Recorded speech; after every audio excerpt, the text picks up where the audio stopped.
faut prendre tout ce qui se présente, il faut pas rechigner à la tâche. Donc en fait, il faut aller très très vite, il faut avoir les bons réflexes, il faut de l'écoute. Et puis surtout, je pense qu'il faut foncièrement aimer les boîtes, aimer les dirigeants.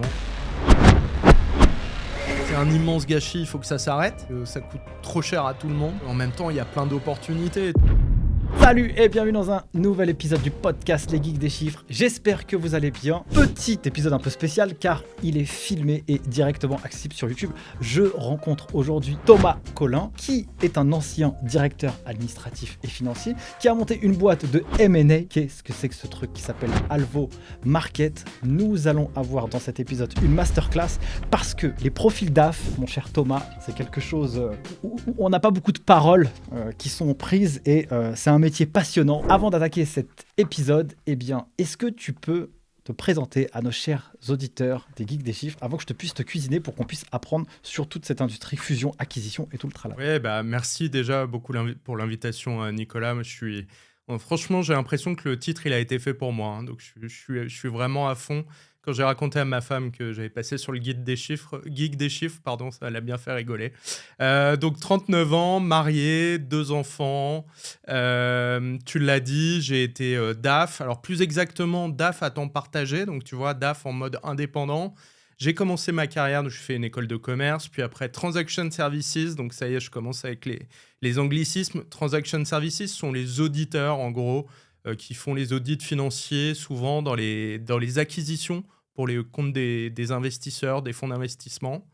Voilà, donc j'ai fait mes classes dans une petite boutique qui s'appelait Red to Green. Et puis ensuite, en 2011, tu vois, ça commence à remonter un peu, j'ai décidé de me mettre à mon compte. Je n'avais pas encore la trentaine. Je suis devenu directeur financier à temps partagé pour des PME, des startups, des participations de fonds. J'ai fait ça pendant pas mal d'années, tu vois, 7-8 ans. Et puis, parallèlement à ça, j'ai commencé aussi une carrière d'entrepreneur. Et en 2016, j'ai créé une première plateforme digitale qui s'appelait Adéquancy, spécialisée dans le management de transition, que j'ai revendu à mon associé Anthony Baron, que je salue d'ailleurs. Et puis, 2021, je me suis remis dans le conseil indépendant. Et puis, 2022, je rencontre une équipe formidable. 2 associés, Mathieu, Germain, on va sans doute avoir l'occasion d'en reparler. Donc Mathieu, Stéphanie, que tu connais peut-être, Nicolas, le pape du podcast français, qui adore ce que tu fais d'ailleurs.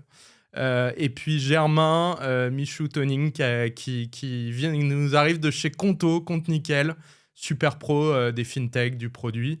Et à 3, on a décidé de créer un nouvel acteur sur le marché du M&A. Donc j'imagine qu'on va revenir sur le sujet, plus particulièrement du M&A pour les startups et les PME, et qui s'appelle Alvo.market, plateforme digitale dédiée au M&A. C'est-à-dire à la cession reprise d'entreprise et plus particulièrement donc, ce qu'on appelle small cap, qui sont en gros les PME.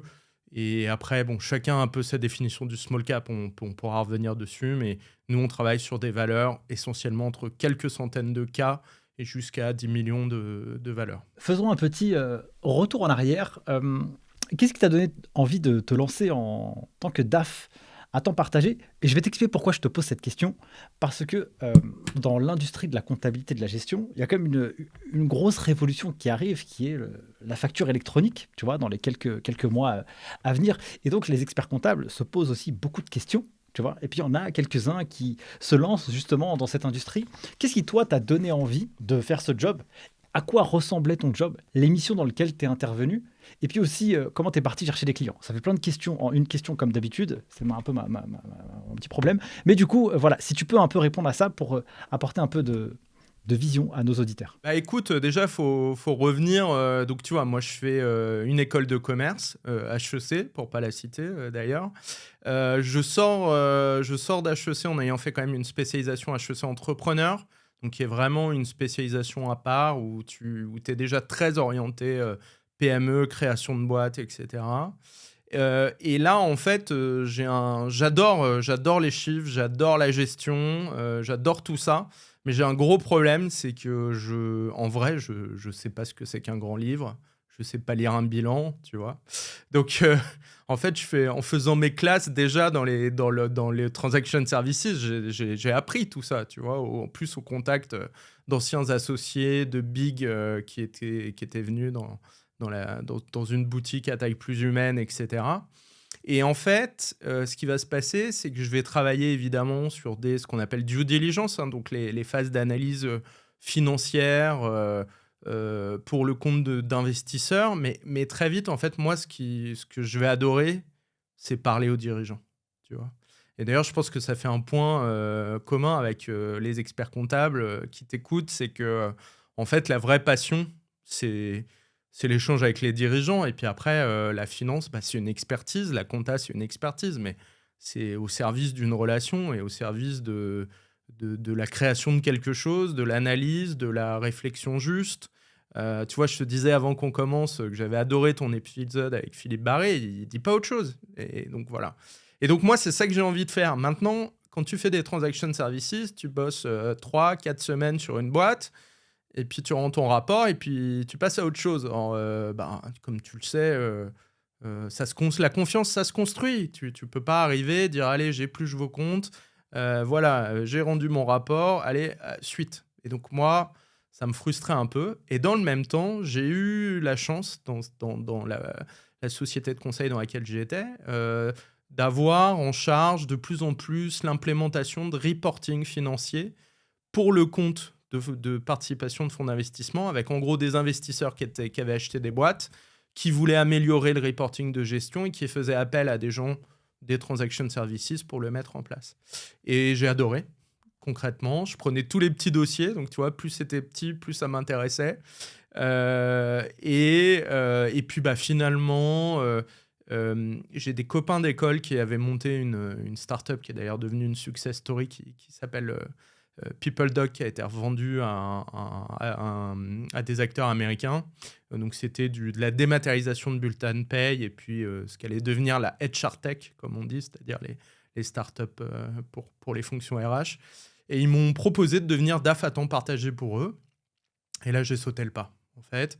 Et il faut être clair, hein, foncièrement, j'ai quand même un tempérament assez indépendant et assez entrepreneur. Et donc, finalement, c'était pas ma première mission. Et tu me posais ensuite la question de savoir comment j'ai trouvé mes clients. En fait, ce qu'il faut comprendre, c'est qu'il y a un énorme besoin sur le marché. Alors, il se trouve quand même que j'avais sans doute aussi les bons réseaux. Cette première mission m'en a amené d'autres. Et en fait, j'ai assez peu fait de commercial. Mais là aussi, je dois remercier tous mes clients passés et actuels qu'on fait la pub de mes services à d'autres copains entrepreneurs, à d'autres connaissances dirigeants, ce qui fait que j'ai, à titre personnel pour mon activité, alors je suis plus, hein, pour être clair, je suis plus DAF à temps partagé aujourd'hui, puisque Alvo me prend tout mon temps et même plus, hein. Franchement, on y va à fond avec Germain et Mathieu. Mais en gros, j'ai jamais eu trop besoin de faire de commercial, mais je suis conscient que j'ai aussi eu la chance d'avoir un bon réseau via les anciens de l'école, voilà, pas mal. Et puis des clients aussi qui m'ont soutenu dès le jour 1. Selon toi, quelles sont les compétences qu'il faut mobiliser pour être un très bon DAF à temps partagé? J'imagine que tu vis avec des entreprises différentes, des cultures de boîtes différentes. D'un point de vue externe, on peut se dire, purée, le mec, c'est chiffres, chiffres, chiffres, mais c'est pas ça la vraie vie.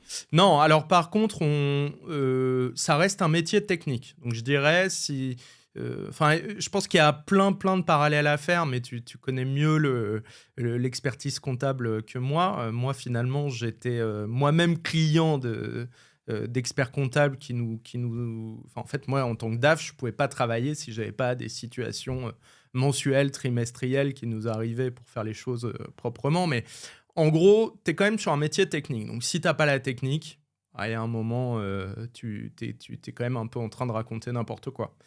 Et autant les gens peuvent être... la technique sur la partie compte de résultats est plutôt bien répandue, autant dès que tu arrives dans les flux de trésorerie et dans le bilan, déjà, en soi, c'est une barrière à l'entrée. Et je fais juste une digression, mais dans le cadre du management de transition, j'ai quand même rencontré beaucoup de cadres financiers, notamment de grands groupes, qui, à force de n'avoir travaillé que sur l'optimisation du compte de résultats, des remontées des comptes de résultats dans les outils de conso, etc., en fait, tu t'aperçois quand même qu'ils ne connaissaient pas la partie, ou très mal, la partie bilancielle, ce qui est quand même pour moi une hérésie quand on parle de finance d'entreprise. Donc, je te dirais, quand même, en prérequis, il faut être assez solide sur les chiffres. Et ensuite, là où tu as raison, c'est que en fait, tu fais du micro comme du macro. Donc, en fait, il faut aller très, très vite. Il faut avoir les bons réflexes. Faut savoir, moi, dans mes missions, il m'est arrivé de faire des notes de frais pour le compte d'autres personnes de l'équipe, juste pour qu'on puisse finir la clôture, quoi.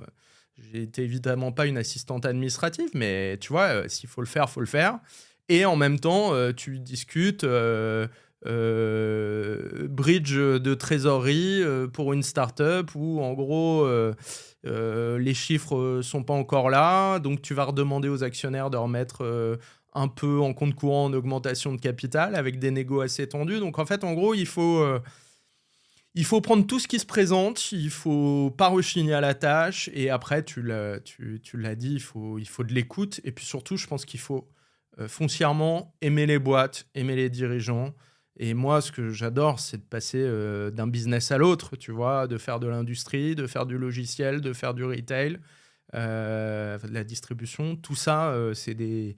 En fait, et puis surtout, tu recolles à ce que tu peux lire dans les échos, à des tendances économiques plus grosses. Enfin, voilà, moi, j'ai toujours adoré cette diversité de sujets. Tu vois, je suis quelqu'un d'assez éclectique. Et donc ça, bah, forcément, il faut aimer.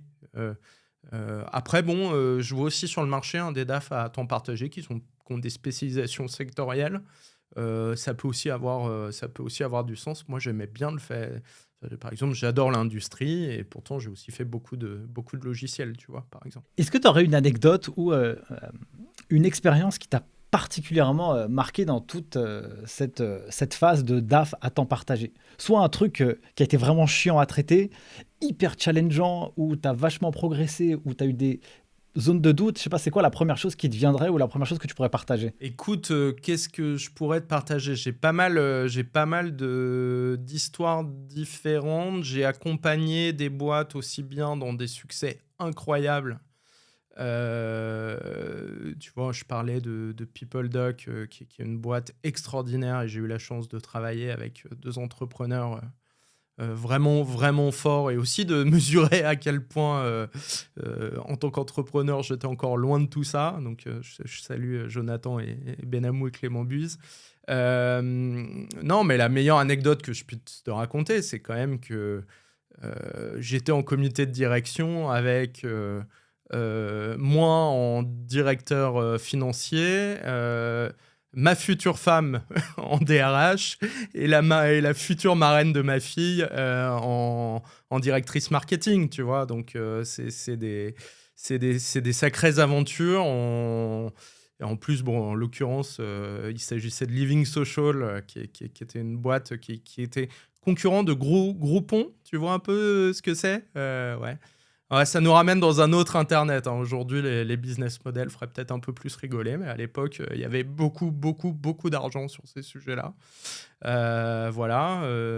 Et ce qui m'a aussi amené quand même, tu vois, et cette mission-là, je l'ai quand même fini en tant que témoin au tribunal arbitral de Paris, tu vois, qui a décidé, enfin, tu vois, qui a résolu un conflit entre les actionnaires et les fondatrices qui avaient été rachetées. Donc, tu vois, vraiment l'ascenseur émotionnel sur cette mission-là, c'était quand même assez incroyable. Même maintenant que je te le dis, on n'y croit pas, en fait, mais voilà. Donc, tu vois quand même que c'est des vraies aventures. Même si, en tant qu'indépendant, tu as quand même un pied dedans, un pied dehors, et qu'il ne faut pas surjouer le truc non plus, tu vois. Il faut aussi savoir prendre de la distance, mais sur cette mission-là en particulier, c'était quand même bien chargé, quoi. Je rebondis sur ce que tu as dit tout à l'heure. Tu vois, tu côtoies des hauts dirigeants qui créent des success stories pour connaître un peu l'histoire de cette boîte. C'est assez remarquable ce qu'ils ont fait. Comment tu fais pour être au niveau à côté d'eux, tu vois? Euh, Comment tu fais justement pour aussi asseoir ta crédibilité, tu vois? Bah justement, c'est là où franchement la finance d'entreprise a un truc de magique, c'est que tu rentres quand même par la technique. C'est-à-dire que, tu vois, bah, je parlais de la fonction marketing. Tu vois, quand tu es en marketing grande consommation, par exemple, tout le monde a un avis sur ah, mais non, l'écriture, elle devrait être comme ça, le packaging, il devrait être bleu, ou alors que les gens du marketing ont proposé rose, ou je sais pas quoi. Tu vois, sur la finance, bon, il n'y a pas trop matière à discussion et on t'attend d'abord sur ton expertise technique. Donc, c'est aussi comme ça que tu rentres. Et c'est aussi comme ça que très vite, les dirigeants, à partir du moment où ils voient que ça, sur la partie technique, ça envoie, bah, ils vont s'ouvrir à toi. Et puis, il ne faut pas oublier qu'on parle d'un truc qui est une réalité. Et je pense que notamment tes auditeurs experts comptables le savent, c'est la solitude du dirigeant. Et en fait, à partir du moment où tu as montré que tu étais pro, que tu faisais pas n'importe quoi, que techniquement tu étais solide, eh ben, ils vont s'ouvrir à toi sur des choses qu'ils peuvent tout simplement pas dire, ni en comité de direction, ni à leurs actionnaires, ni évidemment à leurs employés, ou alors vraiment à leurs tout proches collaborateurs. Et donc, en fait, c'est comme ça que se crée la confiance. Et puis après, c'est dans la durée, tu vois. C'est mois après mois, reporting après reporting, discussion après discussion. Et puis, bah, très vite, tu vas déborder du cadre strictement finance d'entreprise, on va dire reporting mensuel. Et puis, tu vas attaquer les sujets plus larges de stratégie financière, même de stratégie tout court. Tu vois, il y a une mission dans laquelle finalement j'ai pris en main une partie du business développement d'un produit très particulier parce que finalement il fallait des qualités analytiques, il fallait un peu d'intelligence sur la data, etc. Et que à mon niveau, je pouvais aussi avancer sur cette partie-là en restant très modeste. Tu vois, je ne suis pas data scientist, mais les bons réflexes développés en finance et en gestion pouvaient aider au business development, quoi. Merci Thomas pour toute cette partie, en tout cas DAF. Passons maintenant sur la partie Alvo Market M&A. Est-ce que déjà tu peux expliquer c'est quoi un peu la mission d'Alvo Market et qu'est-ce qui t'a amené ici, en fait, en réalité, à créer cette boîte? Tout à fait. Écoute, je crois que Mathieu, Germain et moi, comme je l'ai dit, on vient de 3 horizons qui sont très différents. Mais on a un constat qu'on a partagé tous les 3 tout de suite, c'est qu'on a un problème de cession reprise de PME en France. Et c'est un problème qui est grave parce qu'il abîme notre tissu économique et notre compétitivité.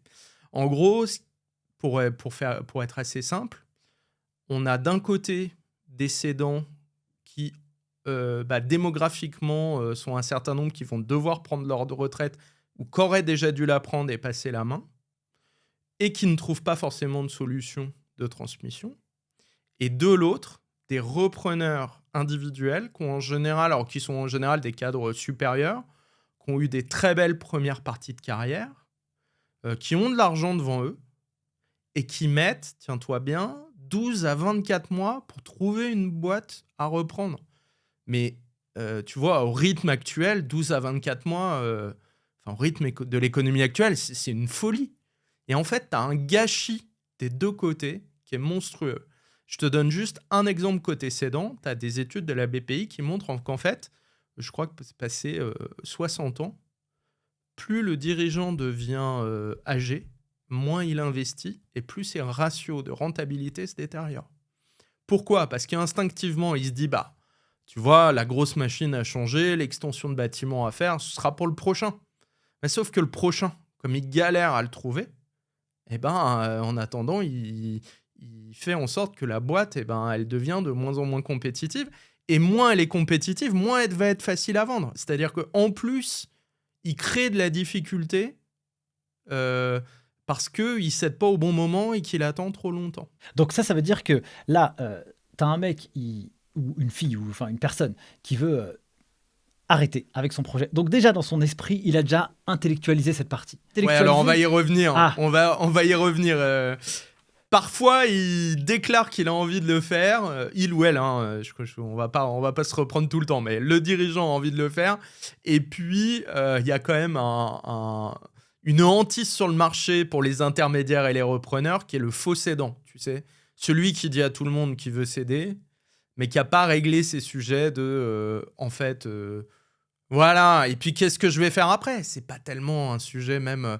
tu sais, dans les sondages, alors je crois que c'est l'Observatoire de la transmission, ça doit être un truc créé par BPCE ou quelque chose comme ça, je ne veux pas dire de bêtises, où ils posaient les questions de savoir quels sont les points les plus importants pour les cédants. Et l'argent arrive pas en premier. Tu vois, le montant que tu peux gagner sur ta transmission n'arrive pas en premier. Le premier sujet, c'est la confidentialité. Tu vois, c'est je suis à vendre, mais je veux pas que ça se sache. Voilà. Et puis après, il y a l'autre truc, comme tu disais, effectivement, c'est mon bébé. Donc il y a une charge un peu émotionnelle, un peu d'irrationnel, mais qu'on peut traiter par différents éléments. Et puis surtout, il y a qu'est-ce que je vais faire après, quoi, le vide. Donc tu vois, il y a des gros sujets qui se jouent, côté cédant. Donc, tu en as qui peuvent annoncer qu'ils sont vendeurs, mais en fait, dès que tu vas avoir des offres sérieuses en face, il va toujours y avoir une bonne raison pour pas passer le cap. Donc, si je reprends ou je reformule avec mes propres mots, Alvo, c'est une plateforme qui va finalement créer le lien entre celui qui veut vendre et celui qui veut acheter une boîte. Et l'objectif, c'est de pouvoir diminuer au maximum le timing pour créer l'alchimie la plus rapide, la plus facile pour les deux parties. Exactement. Notre sujet numéro 1 chez Alvo, et après on va regarder comment on peut faire, mais notre sujet numéro 1, notre mission numéro 1, c'est mettre en face l'offre et la demande. Et en fait, on est sur des opérations assez complexes parce qu'il y a de l'irrationnel, parce que c'est des transactions qui, même d'un point de vue juridique et financier, sont complexes. Et donc, il va falloir qu'on développe un certain nombre d'outils et de services pour faciliter la vie des cédants, des repreneurs et des intermédiaires. Et il y a un point hyper important, et je veux le dire tout de suite. On a fait le choix d'être une plateforme digitale, donc on utilise la tech et la data au service de la cession et de la reprise d'entreprises. Mais en revanche, on n'est pas une plateforme de désintermédiation. Et je vais même te dire, plus on avance, et c'était déjà notre conviction au départ, mais plus on avance, plus on en est convaincu, on n'a pas besoin de moins d'intermédiaires, on a besoin de plus d'intermédiaires sur ces sessions et ces reprises et ces transmissions. Et on va poser tout de suite le sujet au milieu de la table, si tu veux. On cherche plus d'intermédiaires. Alors, imagine, l'intermédiaire idéal pour faire une session et une reprise de boîte, il faut que ce soit quelqu'un qui soit proche du dirigeant, qui ait sa confiance. Quand je dis proche, c'est même souvent localement implanté, ok, et qui soit techniquement, qui comprenne un peu les enjeux d'une transaction financière, ok. Mes amis experts comptables. Tu penses à... Bah voilà. Exactement. Et il y a un truc de dingue sur le marché, et je pense que c'est ça aussi qu'il faut qu'on explique, c'est que les experts comptables sont très peu présents sur ces transactions. Et ça, c'est un vrai sujet. Et avec Alvo, ce qu'on fait, parmi tout ce qu'on fait, on a des produits et des services qui sont dédiés aux experts comptables pour leur permettre, s'ils le souhaitent, je ne pense pas que 100% des experts comptables auront envie de faire ça, mais pour ceux qui le veulent, de soit faire plus d'accompagnement aux sessions reprises, soit même de lancer des activités structurées de M&A, donc Merger and Acquisition, session reprise d'entreprise, comme c'est le cas dans les gros réseaux d'expertise comptable. Tu as déjà des branches qui sont très bien organisées pour faire ça. On peut citer, par exemple, un des plus gros faiseurs sur le marché français qui est in extenso. D'ailleurs, je rebondis quand même là-dessus, parce que si moi j'étais expert comptable en cabinet et que j'avais mon propre cabinet, naturellement je saute là-dessus sans réfléchir. Pourquoi? Parce que de toute manière, les entrepreneurs, on est avec eux, on fait leur compta, mais à un moment donné, ils ont peut-être aussi envie de faire autre chose. Et puis tu sais, il y a beaucoup de dirigeants qui ne savent même pas qu'ils peuvent vendre leur boîte aussi, tu vois. Et ils sont là, bah tiens, j'en ai marre, j'arrête et je ferme. Ah ouais, mais non, ça marche pas comme ça. Et, donc imagine en fait, tu vois. Donc c'est clair que, en plus avec la profession qui change, forcément, comme je l'avais dit un petit peu, j'ai parlé de DAF au début, mais naturellement, on peut continuer à devenir expert comptable et étoffer un peu son offre de service, par exemple dans ce que tu dis là. Ouais, bah, d'ailleurs, je pense que la réalité, c'est comme tu le dis, la profession change. Et encore une fois, je renvoie à tous tes auditeurs à tout ce que tu peux faire à travers tes différents épisodes pour montrer à quel point ça change. Et ça va encore changer beaucoup. En gros, effectivement, la montée en gamme de services. Alors, je dis montée en gamme, attention, hein, je veux donner de leçons à personne, c'est pas le sujet, mais on va dire sur aussi des services qui sont plus risqués, tu vois, hein, dans la cession reprise d'entreprise, on est souvent payé au succès. Par contre, sur des montants d'honoraires aussi qui peuvent être, qui sont un pourcentage de la transaction, donc ils peuvent être aussi assez importants. Et donc, en fait, d'offrir ces services-là, c'est d'un point de vue valeur ajoutée, ça peut être très intéressant. Et tu as aussi d'un point de vue positionnement. C'est-à-dire que là, on est quand même, tu vois, sur ce qu'on appelle les opérations de haut de bilan, un peu, enfin voilà, je pense que tu as déjà entendu ce terme, un peu à l'ancienne. Voilà, augmentation de capital, restructuration de capital, cession de parts sociales. Enfin, voilà, on est dans des choses qui touchent à la stratégie financière. Et évidemment, tu le disais, en fait, les experts comptables ont déjà dans leur portefeuille des clients qui sont cédants, même s'ils ne le savent pas. Et ce que je trouve un peu dommage, moi, si tu veux, c'est que je vois aujourd'hui les experts comptables qui sont beaucoup en support de l'exécution des transactions parce qu'on leur demande les derniers comptes, on leur demande, ah oui, telle pièce là ou telle écriture, ça veut dire quoi, etc. Mais ils ne sont pas forcément à l'origine des opérations. Alors que là, il y a énormément de conseils à apporter. Donc, tu vois, et en ça, tu me posais pas mal de questions sur la direction financière à temps partagé. Pour moi, en fait, c'est un peu les mêmes logiques. Après, ça s'exprime pas de la même manière. De la DAF à temps partagé, ça va être du revenu récurrent, quelques jours par mois ou quelques heures par mois ou par trimestre. Voilà, donc en fait, tu es sur du récurrent, tu vas accompagner pendant plusieurs années ton client avec des honoraires moyens de quelques milliers d'euros ou quelques dizaines de milliers d'euros si tu es sur des grosses choses, sur du accompagner à la reprise ou à la cession ton client, ça va être plusieurs dizaines, voire centaines de milliers d'euros sur les deals les plus gros. Par contre, tu vas l'accompagner une fois. Donc, tu vois, c'est aussi Et en revanche, on va dire que le bagage technique pour faire ça, d'un point de vue financier, est assez cohérent. Et tu vois, d'ailleurs, moi, c'est en gros le même bagage technique que j'utilise dans les deux cas.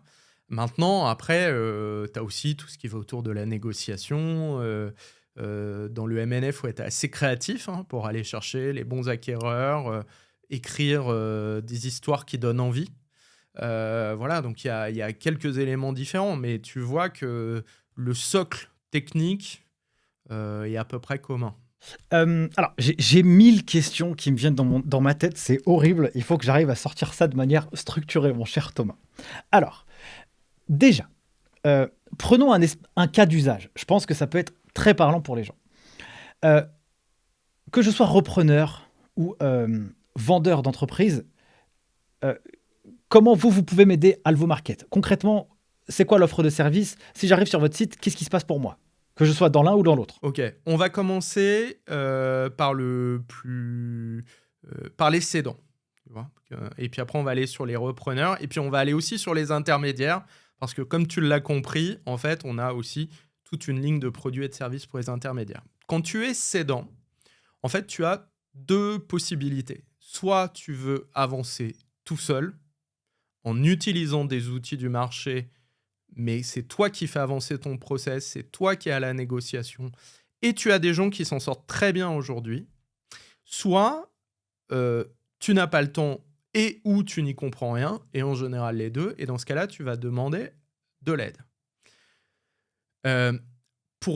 En général, la première fois, enfin, les opérations MNS sont des opérations qui sont quand même assez complexes et assez codifiées.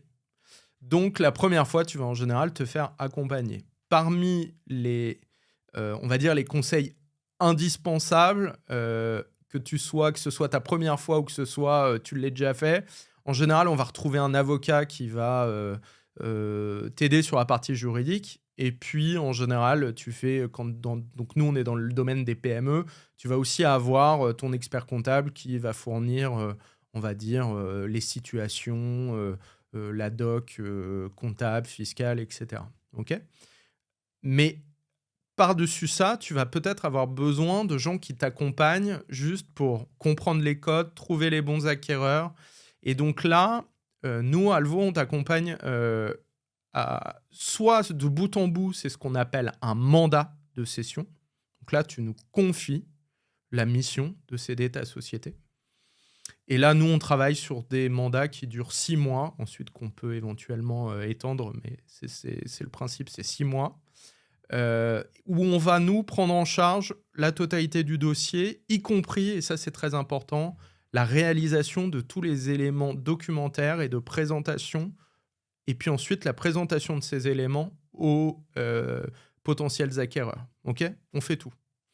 Soit tu peux décider que tu le prends en main. Donc ça, en général, ce sont des gens qui ont... Alors soit c'est sur des toutes petites opérations, on est plus dans des cessions d'actifs, soit des gens qui ont déjà fait une première cession, parce qu'on a une nouvelle population de cédants qui arrivent, qui sont les serial cédants. C'est-à-dire des gens qui sont spécialisés. Tu sais, je crois que tu as reçu Hugo Benz. Il n'y a pas... Voilà. Et bien lui, il a utilisé Alvo pour vendre une de ses boîtes, mais parce qu'il en a fait plusieurs, des exits. Donc, il connaît la marche à suivre. Il est sur des transactions de taille raisonnable, mais qui commencent quand même un peu à chiffrer. Et en gros, lui, tu vois, il prend cette partie-là, il vient chercher Alvo pour mettre une annonce et pour avoir de la traction, pour avoir des touches avec des acquéreurs potentiels. Et cette partie-là, les annonces, c'est un modèle gratuit chez nous. Donc voilà, tu peux soit te faire aider de A à Z, soit utiliser les différents outils. On n'est pas le seul site d'annonce français, mais tu vois, quelqu'un comme Hugo nous a utilisé pour vendre une de ses sociétés. Ok ? Et si je fais un accompagnement full, quoi, ça coûte combien pour le cédant? Eh ben, en gros, ça coûte il y a deux choses. Si tu veux, il y a ce qu'on appelle les retainers. Donc ça, c'est les honoraires fixes dus, quoi qu'il arrive, qui couvrent en général la production de la documentation, c'est-à-dire ce qu'on appelle l'infomémo, qui est le dossier de référence. Et ça, pour chez nous, tu vois, c'est de l'ordre de 999 hors taxes par mois pendant 6 mois. Okay, donc à peu près 6 000 €. Ensuite, nous, on est rémunéré au pourcentage de la transaction. Donc, on définit ensemble un pourcentage qui est fonction du secteur, de la valorisation, des caractéristiques intrinsèques de la boîte à vendre. Et là, nous, on va toucher une commission de quelques pourcents. Lequel qui est à définir. Donc, on a des grilles en fonction de la valorisation, en fonction des secteurs. Et en gros, ça va constituer l'essentiel, nous, de notre rémunération. Là-dessus, pour le coup, on n'a rien inventé. Hein, c'est la manière dont fonctionne le M&A aujourd'hui en France. Simplement, nous, on l'a transposé sur des transactions de PME qui, d'habitude, n'intéressent pas ceux qui font du M&A traditionnel, c'est-à-dire qu'on appelle aussi les banques d'affaires. Hein. J'imagine que tu connais les banquiers d'affaires. Et d'ailleurs, tu vois, on a un président qui est un ancien banquier d'affaires et qui travaillait évidemment sur des deals beaucoup, beaucoup plus gros. Qui c'est qui fait ça en interne? Qui c'est qui gère cette documentation, qui source les documents des gens? Comment ça se passe d'un point de vue opérationnel, tu vois? Ouais, d'un point de vue opérationnel, on a vraiment d'abord, on a une première phase où on va vraiment, nous, rentrer avec l'équipe Alvo dans la logique du dirigeant, comprendre la boîte, comprendre le projet du dirigeant, ça c'est hyper important. Et puis après, on va avoir une phase de collecte documentaire où on va retrouver, tu vois, nous, par exemple, sur la partie comptable, on travaille sur la base des fichiers d'écriture comptable. Et puis, on a des outils qui nous permettent de créer des comptes de résultats, des bilans et des cash flows, donc des tableaux, des flux de trésorerie. Et puis, on va aussi collecter toute la partie plus sur opérationnel, comment la boîte est organisée, organigramme, etc. Donc, tout ça, c'est de la collecte documentaire. Et alors, historiquement, hein, c'est un point assez painful, pardon, assez douloureux à faire parce que ça demande... Enfin, tu vois, c'est une trentaine de slides à produire, etc. Et donc, sache que, notamment sous la direction de Germain, on est en train d'utiliser un certain nombre de choses pour automatiser sans doute une trentaine de % de la production de cette présentation pour que le temps homme à consacrer à ça, il soit beaucoup plus qualitatif. Voilà. Et une fois qu'on a ce dossier de référence, on va aller le proposer à différents acquéreurs. Donc là, tu as un deuxième travail qui est d'imaginer qui sont les gens qui peuvent être intéressés. Chez Alvo, on a en fait 2 pistes. On a les repreneurs individuels qu'on va trouver via la plateforme, ce qui nous permettra tout à l'heure de parler de comment Alvo peut aider des repreneurs individuels à trouver la boîte qu'il leur faut. Donc, on a une piste qui sont les repreneurs individuels, mais cette piste, il faut faire attention parce que passer un certain montant de transactions, en fait, même quand tu es à titre perso, tu vas mettre jusqu'à 200, 300, 500 000 euros sur la table, les banques, elles te prêteront jusqu'à un certain niveau d'effet de levier. Il y a un moment, passer 2-3 millions d'euros de transactions, tu peux juste plus le faire tout seul. Et puis, il y a une deuxième piste, donc nous, qu'on appelle les acheteurs stratégiques. Et les acheteurs stratégiques, en gros, ce sont soit des entreprises du même secteur qui rachètent des concurrents ou des secteurs connexes qui achètent des activités complémentaires, soit des investisseurs privés, des investisseurs financiers qui sont intéressés par la reprise d'une entreprise dans le cadre en général d'une stratégie industrielle plus globale de réinvestissement ou d'investissement sectoriel, etc. Voilà. Et nous, on fait les deux. Et en fonction de la taille de l'opération, on va souvent pencher plus du côté reprise individuelle ou plus du côté acheteur stratégique. Mais on fait les deux et c'est un peu ce qui fait notre force sur le segment small cap, c'est-à-dire des TPE, PME. Comment vous valorisez l'entreprise sur ce prix? Comment on fait pour faire ce travail-là? Parce que si on revient un petit peu en arrière dans l'épisode, on parle, c'est mon bébé, j'y ai mis beaucoup d'investissement. Si je m'en sépare, qu'est-ce que je vais faire après? Il faut que ça vaille le coup, même si l'argent, c'est pas ce qui est de plus important, en tout cas dans l'étude que tu as mentionnée tout à l'heure, mais ça reste quand même une partie de l'équation. Comment vous faites la valo et comment vous arrivez à finalement parfois convaincre aussi que la valorisation, c'est la bonne pour un dirigeant? Lui, il dit « Ah, moi c'est 10 millions, rien, tu vois. » Mais... Première chose, je crois qu'il faut vraiment, in fine, le prix de transaction, c'est le prix que quelqu'un est prêt à mettre. Et puis après, en amont de ça, on va travailler sur des estimations de valorisation.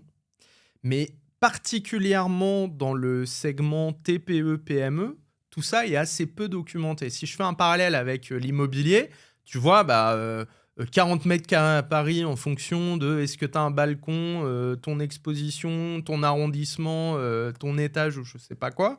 T'as plein de transactions de référence et t'as des agents immobiliers qui te disent oui, alors c'est 11 000 du mètre, non, c'est 10 500, mais t'as personne qui te dit c'est 2 000. Tu vois ce que je veux dire?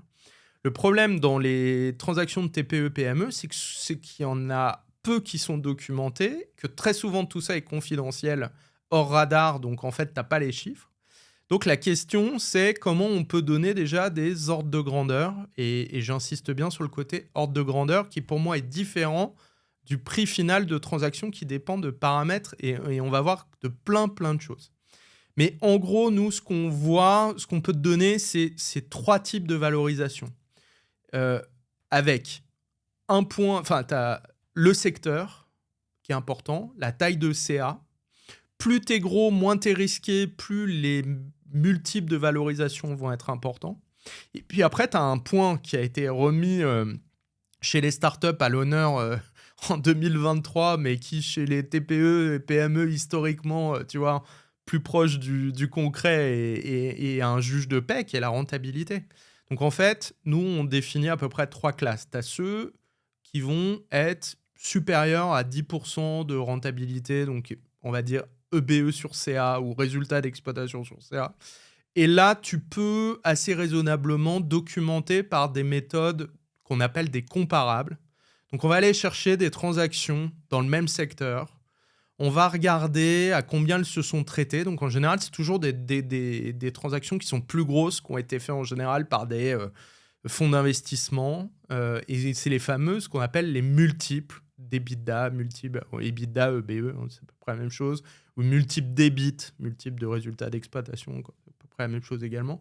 Et donc là, tu as des chiffres qui circulent. Ensuite, charge à nous de dire, bah ok, mais la boîte, elle est un peu plus petite, donc elle est plus risquée. Donc on va devoir des décodes de taille, en gros. Mais on va arriver sur des multiples, par exemple, de 5 fois les EBITDA. Okay, mais ça, il faut un certain niveau de rentabilité. Ensuite, tu as une deuxième catégorie de sociétés qui sont les sociétés qui sont, on va dire, donc nous, on dit à l'équilibre, un peu plus, un peu moins. Et donc là, on va vendre une perspective de rentabilité. Donc on va essayer de recoller aux valorisations de la première catégorie, mais en disant, ah oui, il y a quand même un risque d'exécution sur les 2-3 ans qui viennent. Donc, soit avec des décotes, soit également, on utilise beaucoup des ratios de chiffre d'affaires. Tu vois, c'est quelque chose qu'on va beaucoup retrouver, par exemple, dans des activités de distribution, ce genre de choses, d'e-commerce, des ratios de CA. Et puis, si tu n'es pas rentable, bah, on décote un peu, etc. Puis après, tu as la troisième catégorie. Donc là, tu es à moins de moins 10% d'EBITDA sur CA. Donc là, tu es assez loin de la rentabilité. Et là, on va être vraiment dans des logiques de vente d'actifs.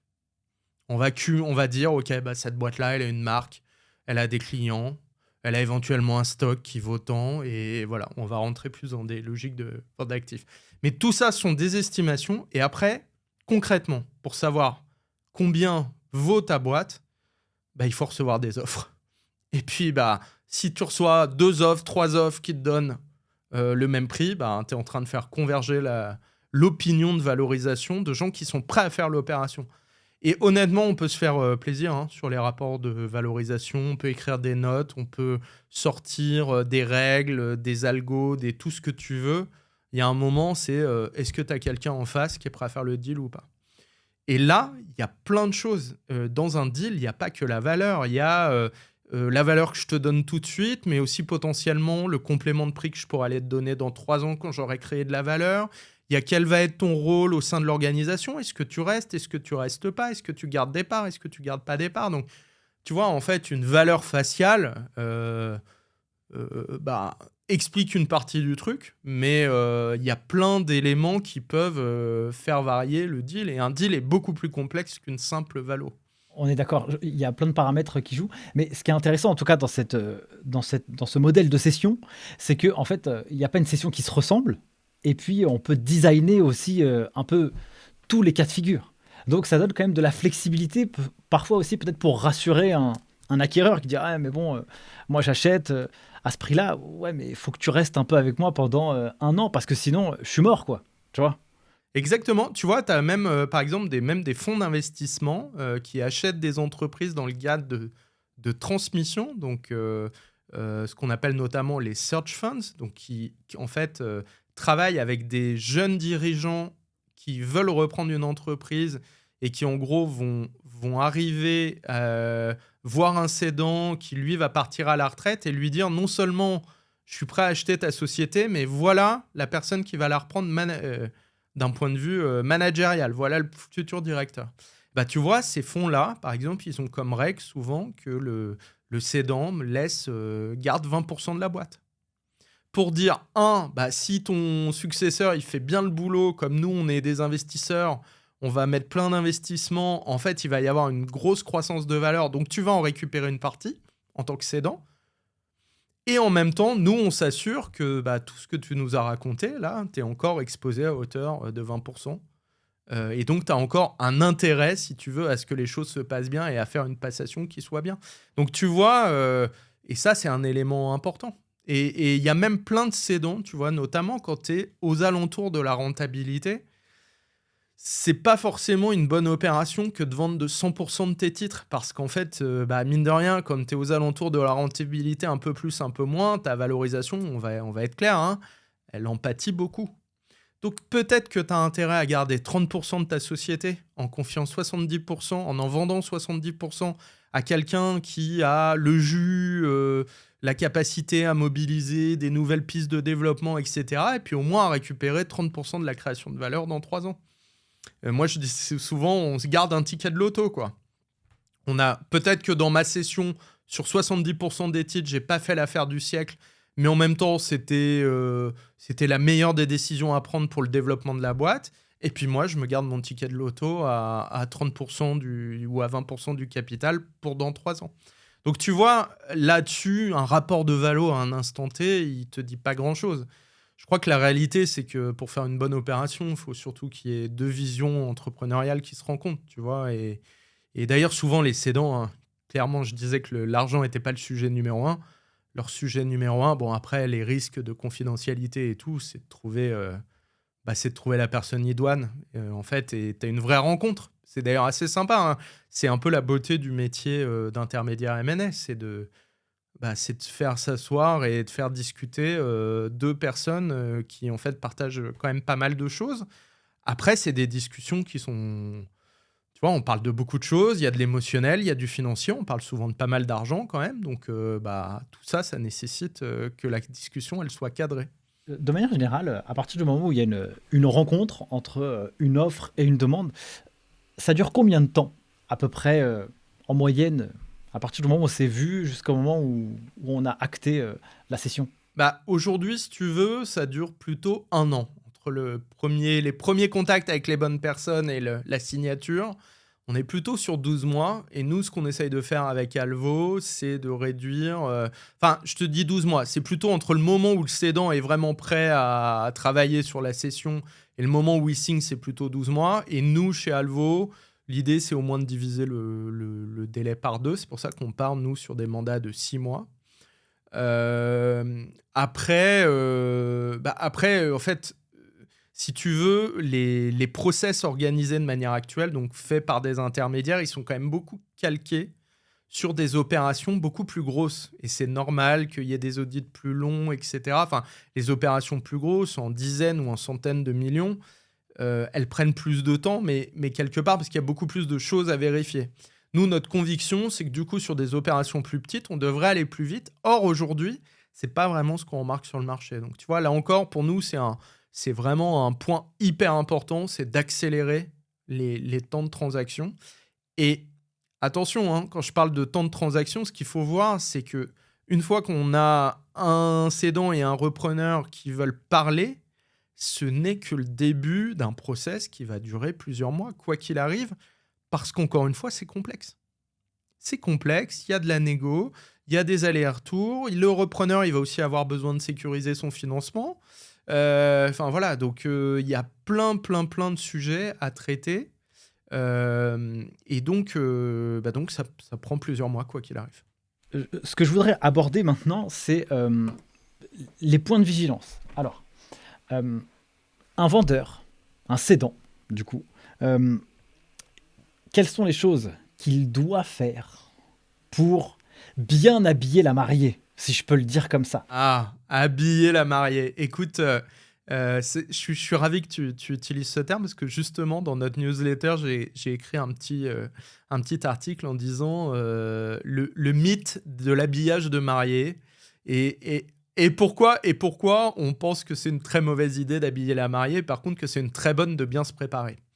Si tu veux, l'habillage de la mariée, il y a un peu le côté ok, je mets la poussière sous le tapis, avec un peu de chance, l'acquéreur il sera pas assez vigilant et donc voilà, quand on va faire la transaction et il verra, mais ce sera trop tard.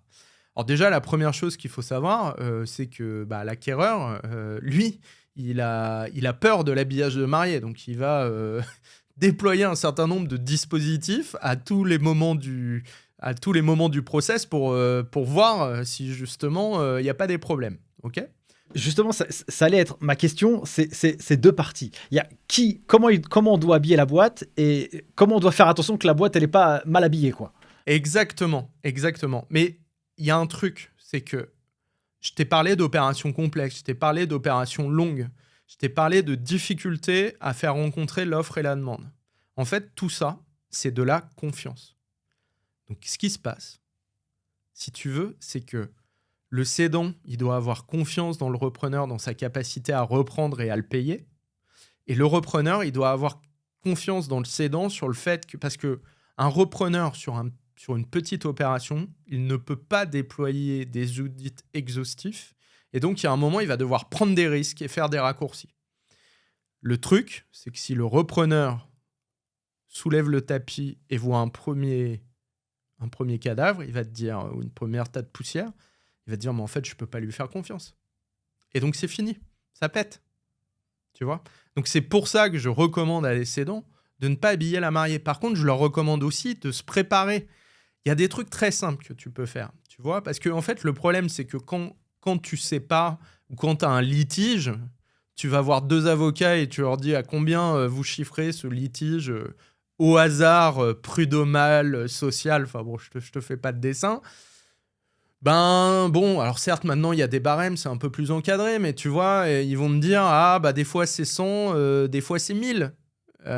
Donc, le cédant, il va dire, non, mais franchement, c'est un petit litige. Et puis l'acquéreur, il va te dire, bah moi, j'en sais rien, donc je provisionne à fond. Donc, tu vois, pour éviter ce genre de choses, là, le cédant, il peut se préparer. Et c'est pas de l'habillage de mariée, c'est pas de cacher le litige. Mais par exemple, il peut essayer de le résoudre à l'amiable pendant qu'il est en train de vendre sa boîte. Et en fait, d'éteindre ce qu'on appelle le passif. Tu vois ? Et ça, c'est pas de l'habillage de mariée, c'est juste de la proactivité, de se dire, bah, puisque je vais vendre ma boîte, autant que je solde tous les trucs un peu qui peuvent faire peur, parce que moi, je connais le risque. À la limite, je suis prêt à transiger un peu plus que mon estimation à moi perso. Mais quelque part, bah, je préfère un bon accord plutôt qu'un mauvais procès ou quelque chose dans le genre. Je ne sais pas si je cite très exactement l'expression consacrée. Mais tu vois, ça, c'est pas de l'habillage de mariée. C'est juste d'être proactif. Et ça, on le conseille. De la même manière, tu dis, franchement, si j'avais 15 ans de moins, cette boîte, demain, je ferais ça, là, vous avez des leviers de croissance incroyables, etc. Alors, je ne te dis pas que il faut tout faire là tout de suite, parce que c'est aussi, tu vends une boîte avec des perspectives de croissance que le repreneur va développer, mais au moins, tu peux dire, bah, tu sais, si tu lui dis, non, mais il vous suffit de faire ça, et là, tout de suite, vous avez du chiffre d'affaires, fais-le, commence. Tu vois, commence la démarche, montre. En fait, il faut éviter le côté... je te raconte une super histoire, mais en fait, moi, j'ai rien fait ou j'ai rien engagé. Donc là, tu vois, c'est se préparer. Et c'est pas habiller la mariée, ça. C'est être... En fait, tu sais, le meilleur conseil que je peux donner à un cédant, c'est mettez-vous dans l'optique de... Vraiment dans l'état d'esprit de vendre votre boîte, mais gérez-la au quotidien, comme si elle était encore dans vos mains pour de longues années, parce que, de toute façon... Un process de cession, c'est risqué. Et gérez-le comme vous l'auriez géré, c'est encore votre argent, jusqu'à ce que ce soit transféré, c'est toujours chez vous. D'ailleurs, c'est intéressant ce que tu dis parce que, comme tu l'as mentionné tout à l'heure, en moyenne, ça dure des mois. Et puis, au moment où tu as la première rencontre, où tu vas raconter l'histoire de la boîte, il faut que 3 mois après, il faut que l'histoire soit la même, quoi. Ou alors, au contraire, qu'elle soit améliorée, quoi. Au moins, c'est ça où tu améliores la dose de confiance, où tu la fais grandir chez la personne qui peut t'acheter la boîte. Moi, je parle souvent de démonstration de force. En fait, quand tu vas... donc, c'est ce que nous, on appelle le current trading. C'est-à-dire que souvent, en fait, tu vas... donc, c'est un terme anglais, mais que je vais expliquer. Souvent, tu vas construire ton dossier de présentation sur la dernière clôture statutaire connue, 31/12/2022. Ça, c'est un référentiel, tu vois, tu vois, l'acquéreur, il peut dire, oui, mais je ne crois pas à ton 31/12/2022, mais dans ce cas-là, on ne va même pas commencer à discuter. On part du principe que la clôture, elle est faite dans les règles de l'art, etc., et surtout en France, Franchement, les experts comptables font le job. J'ai eu quelques surprises en Belgique, mais bref, en tout cas, ce que je peux te dire, c'est que voilà, le 31-12, il est solide. Clôture statutaire. Maintenant, les chiffres du 31-12, c'est bien, mais effectivement, tu as raison. L'acquéreur, il va dire, mais attendez, c'est passé quoi en janvier? C'est passé quoi en février? C'est passé quoi en mars? C'est quoi passé en avril? Et donc là, si tu montres un 31-12 super, mais que la tendance s'inverse juste après, en fait, il va dire, non mais t'es en train de me vendre une boîte qui n'existe plus. A contrario, si tu tiens la ligne de ton 31-12, voire t'es encore en progression, le message, et c'est là où c'est la démonstration de force du cédant, c'est ma boîte, elle est sous contrôle, on continue à faire de la croissance et ou de la rentabilité, et plus tu vas attendre, plus elle va être chère. Parce qu'en fait, il y a un moment, je vais plus te vendre sur les chiffres 2022, je vais te le vendre sur le projeté 2023. Parce que on est déjà à la moitié de l'année, et moi, j'ai fait ma part de croissance. Donc, tu vois, il y a, encore une fois, là, c'est pas de l'habillage de mariée, c'est juste de la maîtrise. Et en fait, quelqu'un qui maîtrise pas son current trading, donc sa tendance d'affaires et sa tendance de rentabilité mois après mois, et ben en fait, il est pas crédible.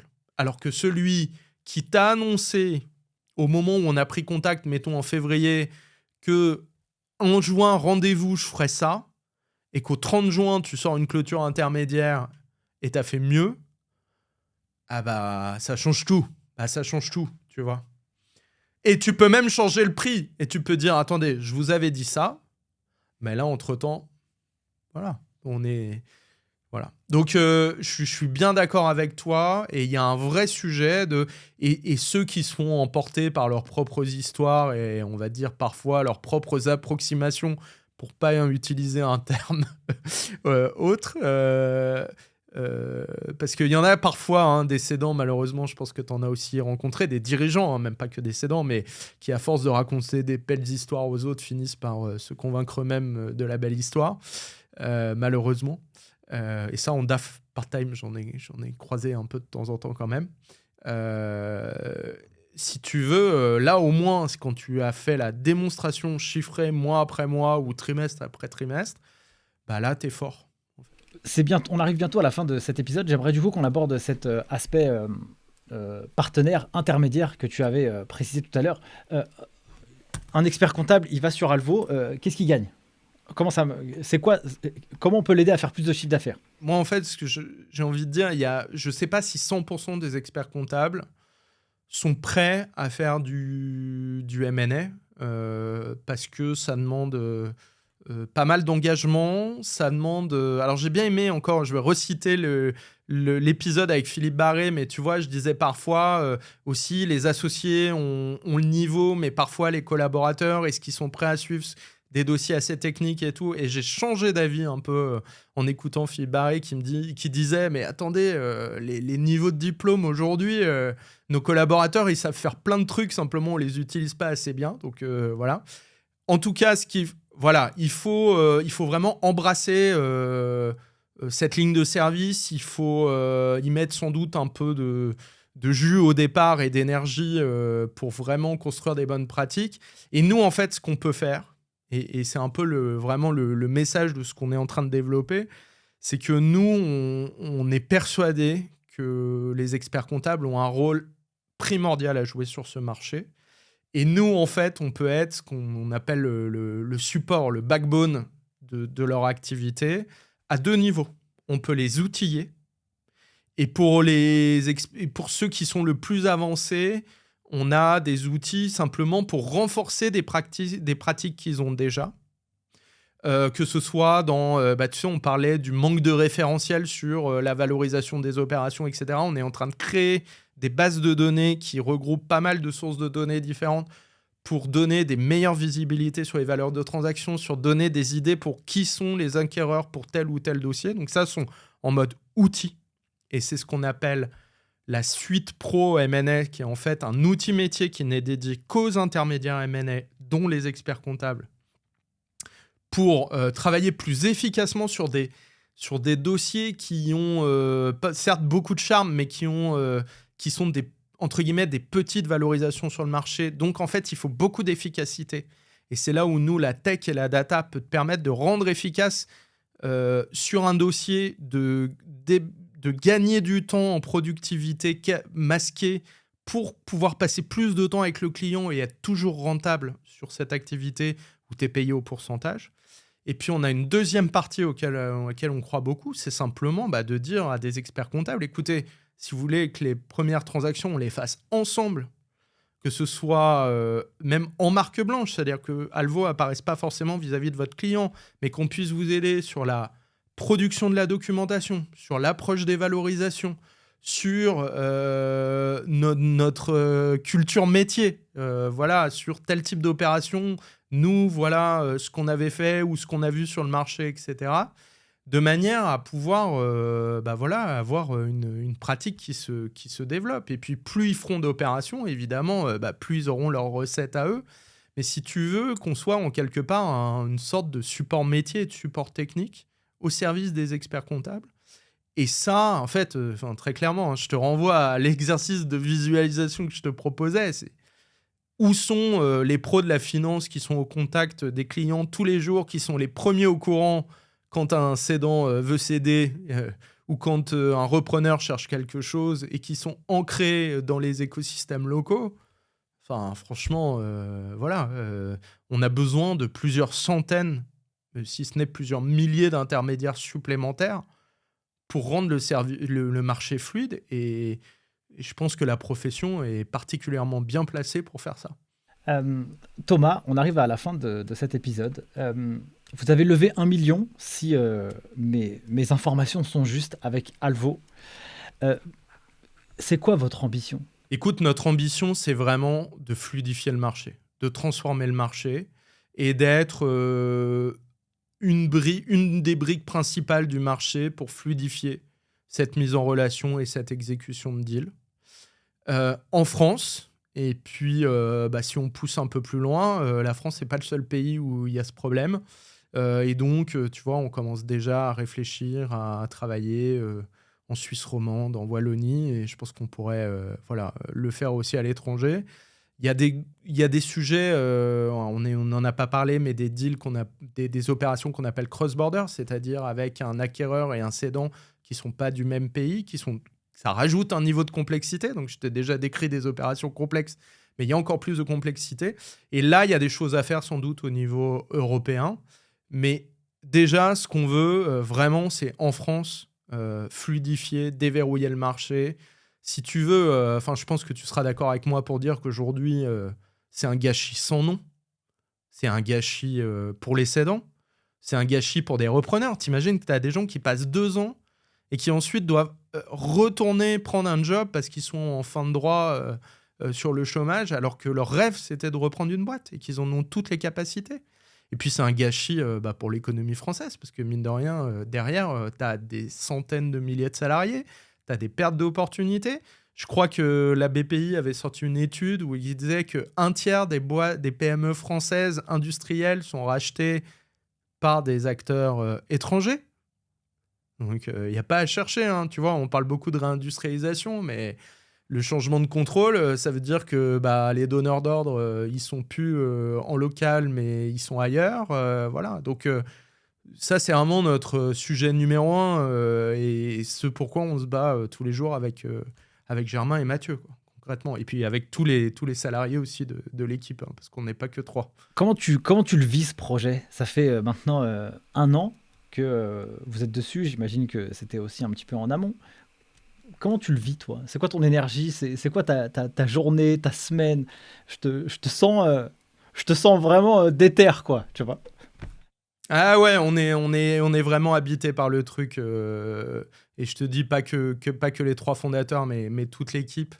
Ce qui nous fait avancer, tu vois, c'est les échanges qu'on a tous les jours avec les cédants et les repreneurs.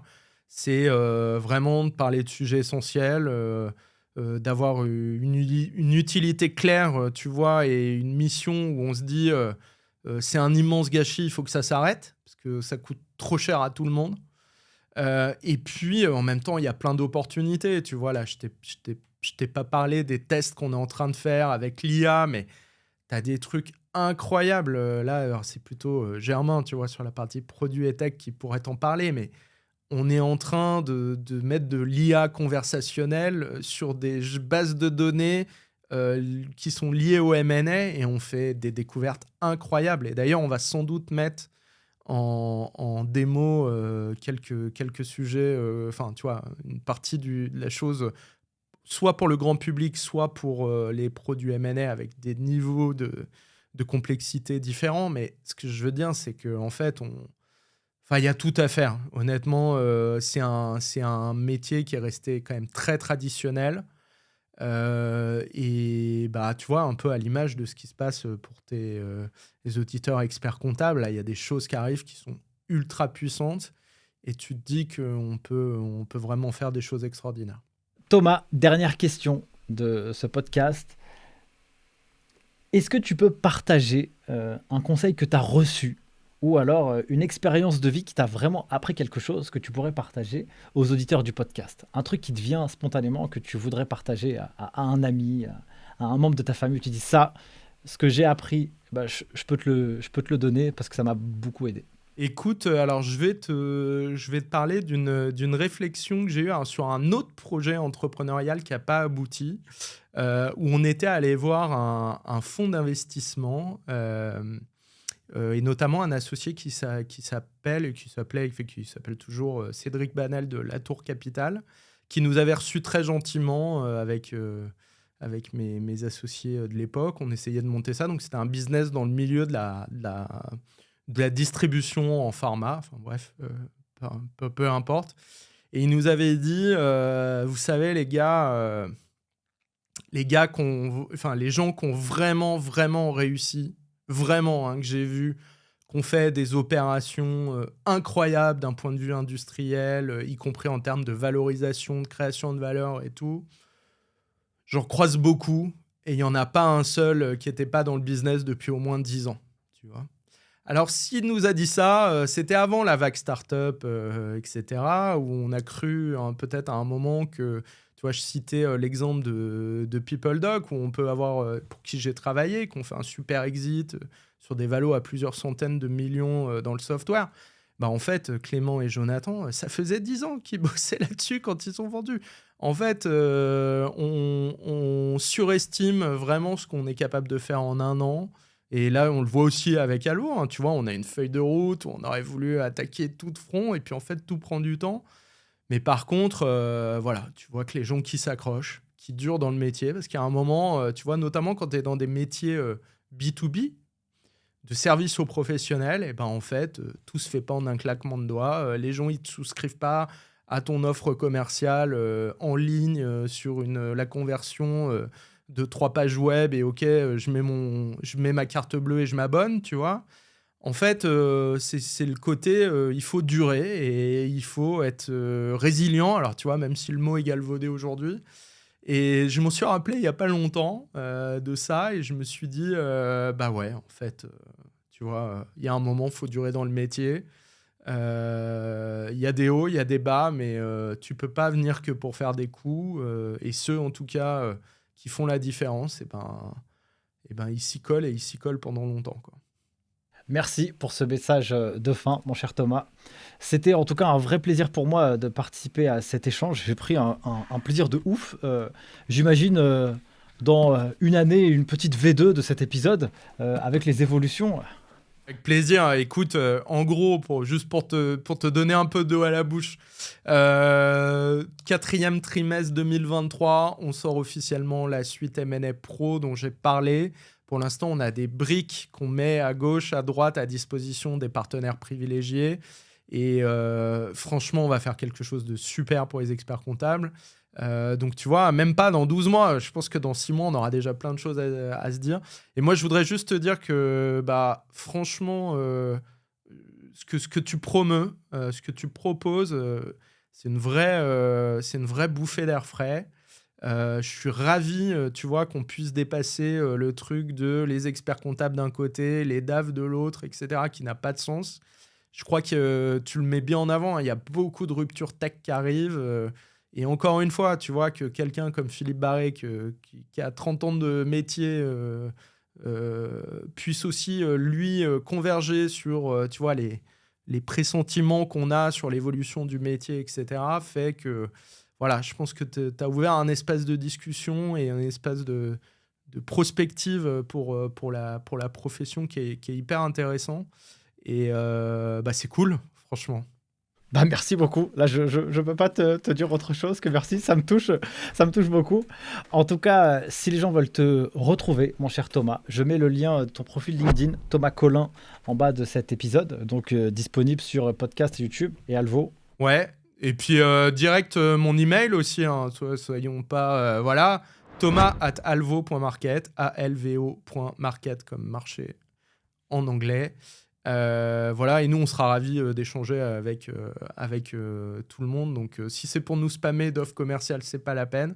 Mais si c'est pour continuer la discussion, avec grand plaisir. Et les auditeurs du podcast Ligue des Chiffres, ils sont incroyables, mon cher Thomas. Rassure-toi. N'hésitez pas naturellement à contacter Thomas de la part du podcast et lui faire un grand coucou. Surtout si vous avez appris quelque chose. Moi, j'ai trouvé beaucoup de valeur dans cet épisode. S'ils veulent aussi aller voir Alvo Market, je mettrai le site internet en description de cet épisode. Sur ce, mes chers amis, sur YouTube et sur podcast, mille merci d'avoir suivi cette vidéo. Je vous souhaite naturellement le meilleur. Si vous avez appris quelque chose et vous avez apprécié, n'hésitez pas à me le dire, soit en commentaire de la vidéo ou avec les 5 étoiles sur les différentes plateformes de podcast. Ça fait toujours plaisir, ça me fait grimper ma dopamine et ça me permet naturellement d'aller rencontrer des acteurs toujours plus intéressants comme Thomas. Sur ce, mille merci et je vous dis à très vite pour le prochain épisode. Ciao!